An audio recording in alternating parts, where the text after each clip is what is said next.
في مشهد حزين أحزن قلوب الكثيرين، أعلن اليوم السبت 19 يوليو 2025 عن وفاة الأمير الوليد بن خالد بن طلال آل سعود، المعروف بلقب الأمير النائم، بعد نحو 19 عام قضاها في غيبوبة كاملة إثر حادث مروري أليم تعرض له سنة 2005. كان الحادث قد وقع أثناء دراسته ليتعرض لنزيف في الدماغ ويدخل بعدها في غيبوبة طويلة لم يصحى منها أبدا، ورغم مضي السنوات لم يفقد والده الأمير خالد بن طلال الأمل في شفاء ابنه، ورفض مرارا رفع الأجهزة عنه مؤمنا بأن الله قادر على كل شيء. طوال هذه السنوات تحولت حالة الأمير الوليد إلى رمز للصبر والأمل، وتابع ملايين تطور وضعه الصحي، وتداول لحظات نادرة كانت لحظة استجابة بسيطة منه مثل تحريك يده أو رفع حاجبه، مما كان يثير تعاطف الكثيرين، والدعوات ملأت كل مكان.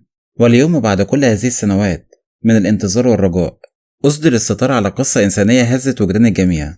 رحل الأمير النائم لكنه ترك درسا عظيما في الوفاء الأبوي والإيمان والأمل الذي لا يموت.